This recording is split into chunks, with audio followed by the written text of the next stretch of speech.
Olá, amigos do programa Tocando o Oculto, novamente eu aqui, Fred João, com vocês, aqui no Cron TV, e a gente está junto com meu amigo José Alves, trazendo mais esse tema maravilhoso para a gente. Valeu, Zé, obrigado por estar conosco aqui. Saudações a ti, Fred, saudações a Cris.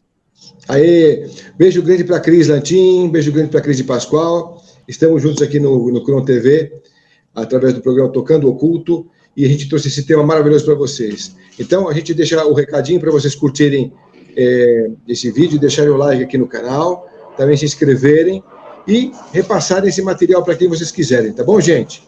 Ficamos, então, com o Zé agora no Tocando o Oculto, trazendo esse tema maravilhoso para a gente aí, sobre a Atlântida. Ô Zé, você vê nessa questão de volta ao ciclo algo para já, falando em nova era, ou você ainda acha que está bem mais lá na frente? Então, ele está mais para frente e está aqui agora. É tudo simultâneo. É tudo simultâneo. Só que é claro que os adormecidos, eles não têm como ver os pináculos das torres rachando a realidade se erguendo. Não tem como. Então, quando a coisa acontecer, vai ser como se fosse de um relâmpago, de uma hora para outra, entendeu? Não tem o que fazer. Não há o que fazer, né? Em relação a isso. Não tem como deter também a marcha dos ciclos do eterno retorno, né? Elas acontecem implacavelmente, invariavelmente, inexoravelmente, né? Tá. Ô Zé, e por que a importância desse subtítulo? A Atlântida e os poderes ocultos do homem. Quais são esses poderes ocultos que você se refere lá na Atlântida? Na Atlântida, então, a percepção do Atlante, ela era visual, ela era muito mais interna do que baseado nas percepções externas do pensamento. O pensamento, tipo assim, ele vem numa, como é que se diz, numa evolução posterior do desenvolvimento da espécie humana.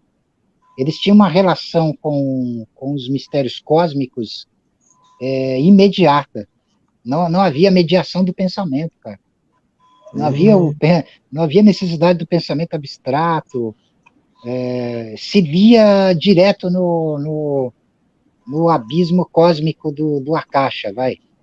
Se for usar uma visão mais fácil de entendimento, né? Então esse mistério que ficou soterrado pelas estruturas da consciência ordinária, né? Que em grande medida tomou a preeminência. Isso não quer dizer que poucos indivíduos dentro da espécie dominem esses conhecimentos antigos, esses poderes antigos. Sim, existe uma minoria. Agora, a grande maioria está nessa situação. Basta a gente fazer uma percepção aí a respeito dos avatares saindo lá de Agartha, passando pelas embocaduras e trazendo algum recado para a turma aqui. Você vê como é difícil a assimilação, como é difícil tem as coisas. Imagine algo mais profundo que isso. É impossível a assimilação mesmo. Tem vários exemplos. Você tem aquele livro, tem um livro formidável que é como é que é? Homens... Bestas e deuses? Deuses, Homens e Bestas. É do Ossendowski. Deuses, eu acho. O Ossendowski. Ferdinand Ossendowski. Ele fala das profecias lá do Rei do Mundo, né? Comentando sobre essas questões todas aí, que tem a ver com esses mistérios intraterrenos e tal, né? Que tem a ver com essas estruturas, né? Quando a gente fala em mistérios intraterrenos, mais do que uma visão, muito mais do que uma visão literal, né? De construções lá em planos subterrâneos, você tem aí um mistério que está implícito no átomo, está implícito na própria matéria. Então, esses poderes implícitos, que são os duplos, por assim dizer, eles podem emergir, logicamente, emergirem e tomar a possessão da Terra. Como está relatado no texto, no livro do Bauer Lytton, né, a raça futura, a raça vindoura, ele trata, dentro de uma linguagem fantástica de ficção científica, ele trata desse tipo de conhecimento. Então, aqueles que têm as chaves do entendimento secreto disso podem compreender o que está registrado de forma secreta nesse livro. Não esquecendo que esse livro serviu como um grimório pessoal, uma bíblia, por assim dizer, para a sociedade vril, né? Eles estudavam os arcanos desse livro e colocavam a coisa em prática, né? Mas tem a ver com esses mistérios, os mistérios que você vê relacionados a Agartha, Shambhala, né? Atúlia e Hiperbórea, que tem a ver com essas civilizações que eu falei, né? Relacionadas à Atlântida, ou mais antigas que a Atlântida, ou paralelas à Atlântida, ou mesmo aquelas que estão no futuro, estão todas relacionadas e unificadas no mistério Atlante, né? Qual que é a referência que você tem sobre a grande magia Atlante? O que eles cultivavam, o que eles cultuavam, e como é que eram esses ritos? Tinha rito de passagem também entre os deuses ali, entre os homens para se tornarem deuses. Como é que acontecia esses ritos lá, hein? Os rituais eles reatualizavam o mistério que era uma essência secreta, sem nome, sem começo, sem fim, né? Então, por exemplo, uma antiga tradição afirma que o Templo Negro da Atlântida ficou no Egito. Templo Negro da Atlântida ficou no Egito. O que isso significa? Significa o mistério que, por exemplo, os egípcios detêm relacionados, por exemplo, aos mistérios do tempo. O poder de parar as asas do tempo, a criação, e parir a eternidade novamente. Pô, isso não é pouca coisa, hein? Então os mistérios iam por esse caminho aí, né? Uma coisa supra-humana. A mente humana ela não tem nem como abarcar isso, como entender isso aí, né? E daí que começa, como é que se diz? Até a título de colocação de véus, essas histórias, por exemplo, de que, sei lá, magos negros do mal foram responsáveis pela queda de Atlântida e tal, né? Ainda que isso tenha uma realidade, só que não é dessa maneira jocosa. A coisa, ela vai além, né? Ela vai além. Tem um porquê auto-justificado implícito nisso, né? E é isso que a humanidade, a mente mediana da humanidade não é capaz de entender. Não tem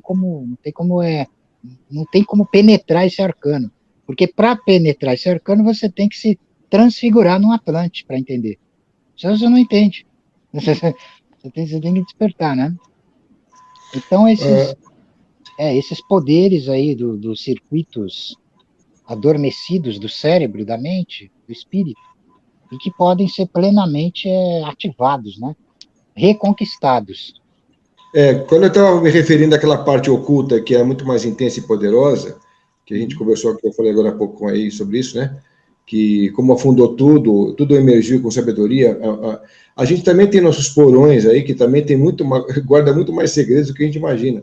Tanto é que quando eles vêm à tona, mexem com toda a estrutura do ser humano, né? Eles ficam perdidos, então acendem de uma vez, mas aí fica... Então, aquilo que a gente guarda nos nossos porões deveria ser um exercício diário de descoberta ou redescoberta, porque aí é sempre um passo a mais para a iniciação, né? Busque sempre dentro dos seus tesouros internos, dos seus tesouros ocultos, dos seus porões aí do fantástico, aquilo que é você, para todo dia estar acordando melhor, fazendo as coisas de uma outra forma, né? Acender mais rápido, né, Lê? Sim, porque vai acontecer um conflito, né? Vai acontecer um conflito. Esse conflito, por exemplo, vai haver uma resistência. A resistência que te nega todo esse tipo de coisa. Então você vai ter uma série de embates internos, aonde vai ter que se decidir. Só vai poder haver um senhor legítimo dentro dessa guerra civil interna, né? Dentro de uma jihad interna, que é uma guerra sagrada, né? Então é ali que vai acontecer a iniciação. É ali que você vai se descobrindo, né? Uhum. Porque assim, não é tanto os modelos impositivos de uma dada moral ou de uma determinada ética que aponta para uma direção ou outra, mas é você conseguir entronar a tua condição de auto-justificado, né? Aí sim você de fato é um verdadeiro um verdadeiro adepto, um iniciado, um desperto, senão não é. Senão você ainda Ô, está você tá à mercê de crenças alheias, né? ô Zé, tem uma linha também de filosofia que fala que a Atlântida também afundou por uma questão de intensas magias. Sim. E, e isso eu queria que você explicasse para a gente como é que aconteceu. Então, assim, o confronto de poderes intensos, sejam luminosos ou sombrios, eles vão movendo o dinamismo da grande ilusão, entendeu? Então, quando ele atinge um ponto culminante, inexorável, irreversível, ele atinge um clímax, tá? Uma espécie de orgasmo, né? Aonde essa Uhum. intensidade ela se justifica a si mesma colocando um véu na coisa, entendeu? Então o véu, justamente, ele vem com essas colorações morais. Ah, uns caras do mal foram responsáveis pela destruição da planta, esse tipo de bobagem que você escuta o tempo todo, quando na verdade é um outro processo muito mais virulento, muito mais abissal, transcendental acontecendo e trazendo tudo a justificação da sua autoafirmação, né? Esse processo é fácil de você falar e da gente entender ou não? É difícil, cara. Eu tô tentando aqui, mas assim, não tem como ser não tem como ser muito direto, né? Ser direto é você, por exemplo, rasgar as almas das pessoas. Se a pessoa não está preparada para isso, ela tem que se conformar a processos, digamos, paulatinos de iniciação, Ô né? Zé, Ah, mas essas magias foram de tal intensidade e de tamanha diversidade que provocou o fundamento de um continente, quer dizer, isso não foi só uma vez que aconteceu, né?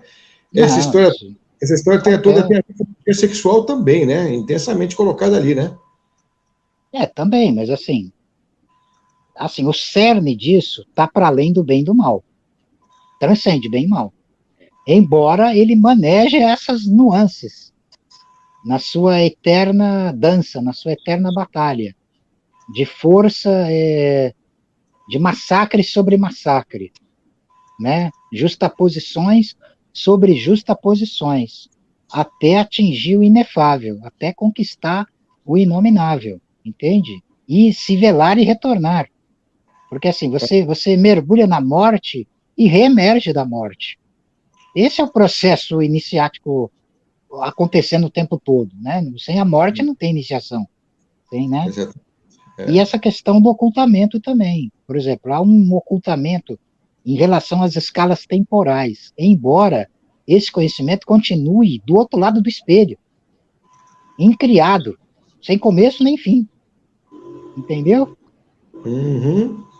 Ô Zé, essa questão que não chega é uma questão, essa coisa toda da divindade ter passado conhecimento, o ser humano não saber utilizar, fazer muita bobagem, tudo isso já era previsto por eles, né? Claro.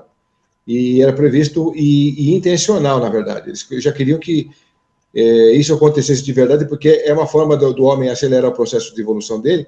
Ou como é que você enxerga essa questão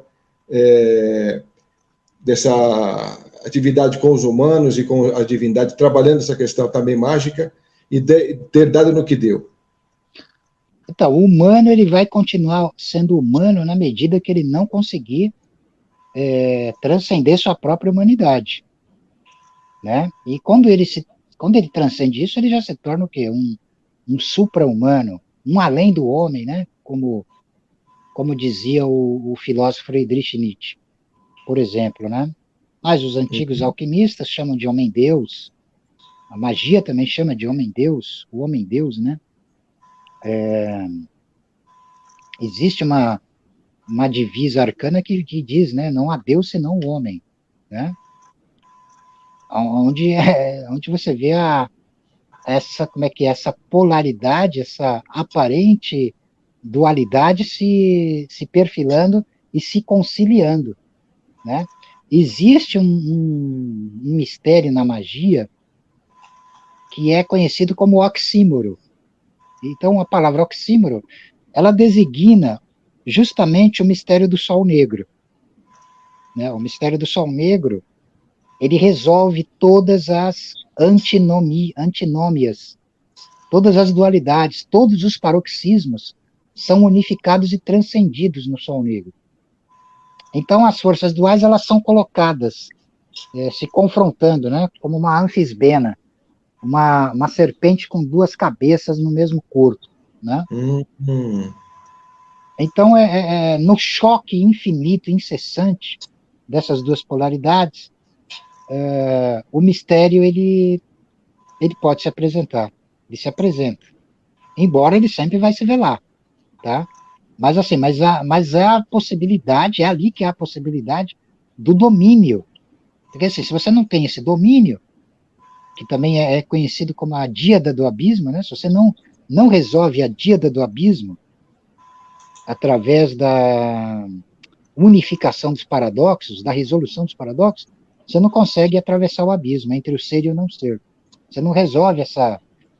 Então, você não tá naquilo que realmente pode se chamar de estado desperto, né? Sim. Ô Zé, você já entrou nessa questão do seu subtítulo aí, ó? A Atlântida como um entendimento de uma história paralela do homem, ou ainda não? Ah, sim, da história, então. Ainda não, mas nós podemos já inclinar o assunto para esse campo aí. Tá.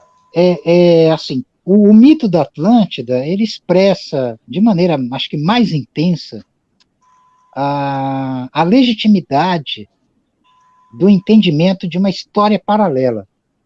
Quando eu falo história paralela à historicidade humana, eu estou falando também da legitimidade de você também entender os mitos como uma fonte de conhecimento histórico, embora ele vá apontar para uma concepção suprahistórica.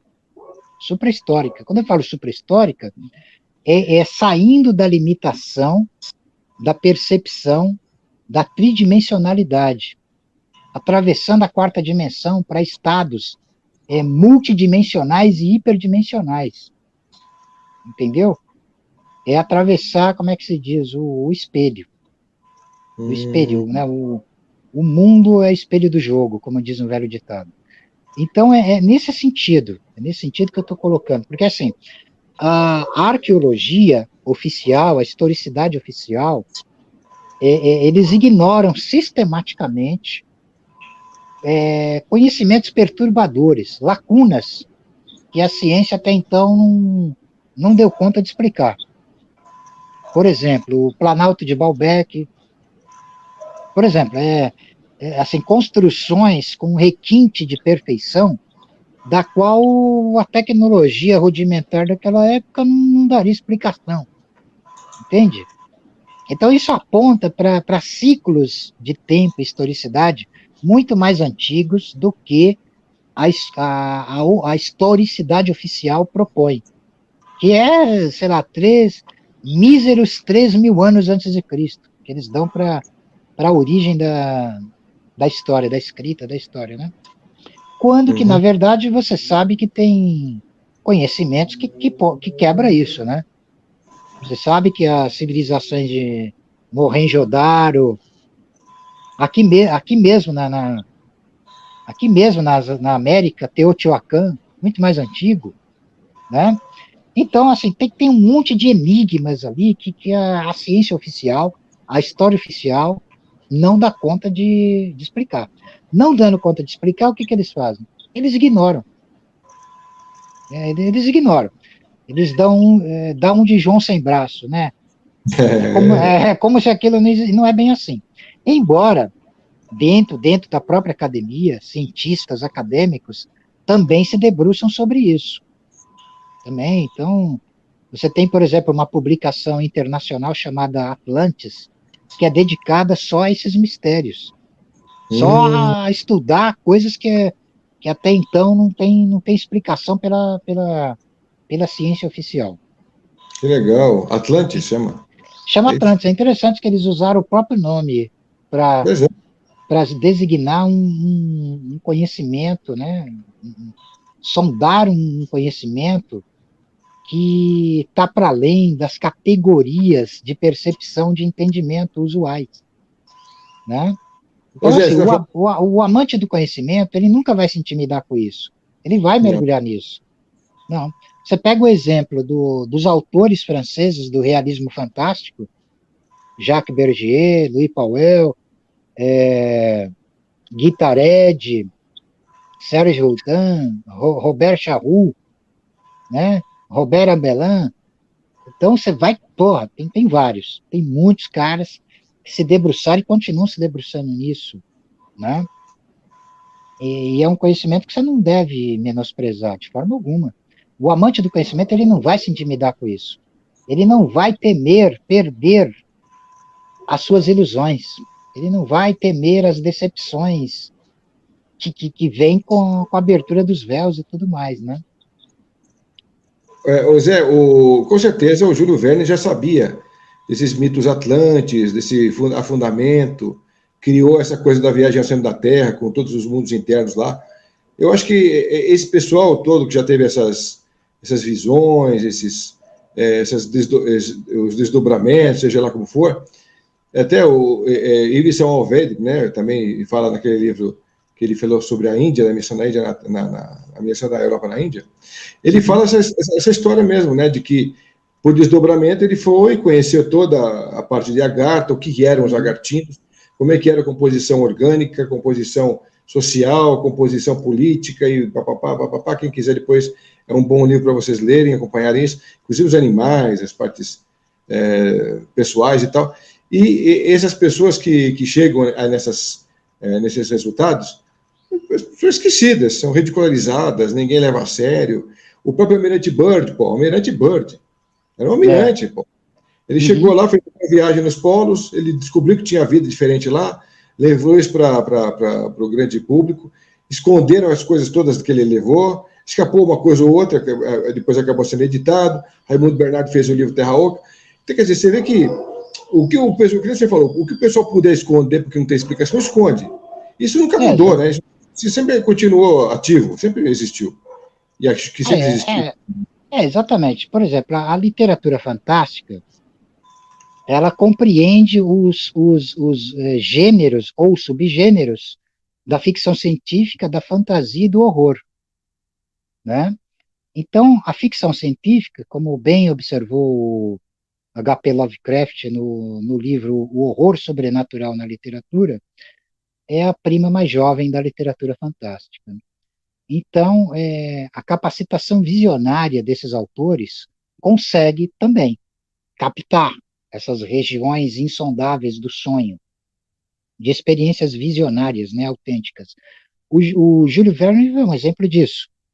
A ficção científica, ela tem um papel muito interessante. Por quê?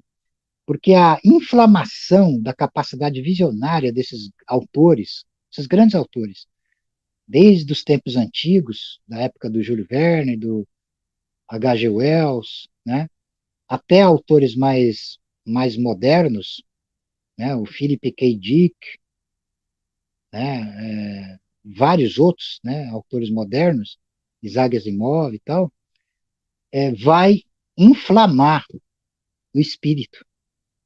Ele vai buscar nesses arquivos visionários dos sonhos, do éter insondável, né, do espelho negro, do Akasha, as matrizes que vão se corporificar. Porque o que era ficção científica tempos atrás, hoje já é realidade. Hoje nós já temos inteligência artificial, nós temos androides aí inteligentes conversando. Nós temos assim um avanço acelerado da ciência. E coisas que ainda são fantásticas vão ser normais, cara, daqui a um tempo. Daqui a décadas ou séculos para frente, vai ser normal a teleportação de matéria, a viagem no tempo, a viagem para mundos e estrelas ignotas no espaço longínquo. Tudo isso vai Já tá, ser possível. isso já está acontecendo, na verdade. É, Essa questão fantástica que você acabou de falar faz parte da realidade da nova era, que o pessoal diz que é era de aquário, é assim mesmo, é muito tecnológico. Isso. Existe um espírito prometeico, um espírito prometeico, um espírito luciférico, de ímpeto de autossuperação e conquista. Né? Esse espírito, como é que é o nome dele? O autor que escreveu O Declínio do Ocidente, Oswald Spengler. Oswald Spengler, ele chama isso de espírito faustiano. Espírito faustiano. Ele designava os ocidentais como faustianos, nesse sentido. O ocidental, ele é desbravador, ele é conquistador, é um explorador de conquistas, de mundos e planos interditos, né? Então, esse espírito, se esse espírito vingar, se ele passar por cima das limitações impostas pela idiotice, pela superstição, a humanidade, ela salta um estágio para a conquista das estrelas e tal. Por quê? Porque o conhecimento genético permite que o homem controle e decida a sua evolução. Ele não precisa mais estar na mão do acaso. Ele pode autodeterminar isso. Ele pode Então ser perfeito. Ele já começa aqui a capacidade do autoaperfeiçoamento para se gerar um homem-deus. Então ele sai completamente do samsara. Exato. E o conhecimento no salto do hiperespaço também. Então, entendeu? As possibilidades, elas são infinitas. É claro que vai haver resistências. Resistências de ordem cultural, de ordem religiosa, sobretudo. Religiosa e,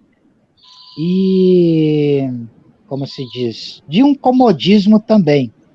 Comodismo, né? Por exemplo, aquela moral que é horizontalizante, querendo se impor, em oposição a uma moral verticalizante, que é a que rompe os limites, a que corta e consegue a transcendência, né? Tá. Ô Zé, aqui, eu vou deixar o pessoal fazer algumas perguntas aqui para você. Pessoal que estiver assistindo, que quiser colocar... Pode por favor, abrir.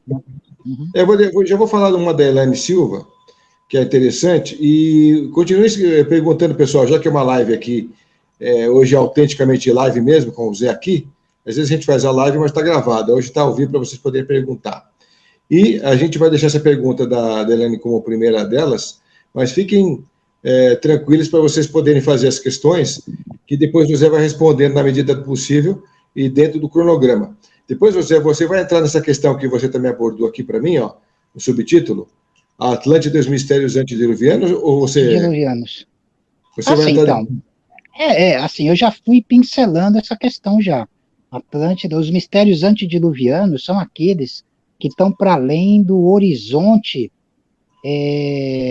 do cognitivo humano, da limitação da razão. Esses mistérios, eles estão, logicamente, guardados nos mitos. Os mitos das civilizações anteriores, por exemplo, a Atlântida, os lemurianos, os hiperbóreos, né? E esses mistérios também não possuem restrição de espaço-tempo. Eles estão tanto no passado mais remoto, quanto no futuro mais distante. Né? Zé, uma questão minha nesse sentido, a divindade sempre esteve presente na Lemúria, naquele momento primeiro da criação também. Como é que é? A divindade sempre esteve presente, desde o primeiro momento das experiências humanas na Terra, até juntamente com os lemurianos, ou eles estiveram mais presentes naquela questão toda da Atlântida só, na época da Atlântida? Não, eles estão no mais alto e no mais baixo. Esse mistério está no... Né? Senão não haveria possibilidade de você saltar de uma escala para outra, né? Transcender. Assim, existem escalas monumentais de ascensão e queda. Nessas ascensão e queda, o centro ele continua sempre imperturbável, sempre imutável. Né? É o mistério do ponto que está em todo o centro, cuja circunferência está em parte nenhuma, né? É um enigma geométrico do Alanus de Insulis, mistério de Alanus de Insulis. E esse sentido aí do ponto no círculo é o hieróglifo de Ra, do mistério fálico solar, transcendental, primordial, né? Entendi. Bom, Zé, então não sei se você já concluiu aquele subtítulo que eu falei, mas a gente tem a pergunta da Elaine aqui, ó. Qual a forma mais viável de uma maior aproximação de nossa essência secreta? Obrigada. Valeu, Elaine. A forma mais viável é a entrega total e absoluta à morte. Você tem que se entregar à morte. E você tem que conseguir, né, a iniciação nessa experiência de morte. E assim... Essa morte não é morte física, é um outro tipo de morte. É uma morte mais terrível que a morte física. Ela inclui a morte física também. Só que ela transcende, ela pode transcender. Se você escapar, porque esse que é o teste. Esse que é o teste. Aquele que escapa, aquele que consegue alcançar o domínio desse arcano, ele assume a consciência do totem, de ser a matriz. Ele se torna a própria matriz do totem. Ele deixa de ser uma mera, como é que se diz, emanação mecânica desse totem, alimentando ele. Então, assim, há uma via direta, chamada via do relâmpago, existe, só que ela é infinitamente mais perigosa. É claro que existe um preço, né? A coisa não vai ser dada, ela não é dada gratuitamente. Se ela fosse dada gratuitamente, existiria um manual certinho que explica tudo que você deve fazer, e se você seguisse aquilo exatamente, daria tudo certo. Se fosse assim, você teria multidões de magos iniciados. Não é assim que acontece. O negócio é bem afunilado. E outra coisa, tudo que é dito e conhecido em termos de doutrina oculta é só uma parcela da coisa. O principal nunca é escrito e nunca é dito. É aí que está a questão.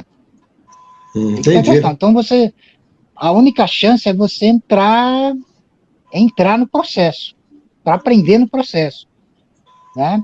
Agora, é claro que existem determinadas disciplinas e disposições que vão te preparar para isso, para essa entrega, para esse movimento.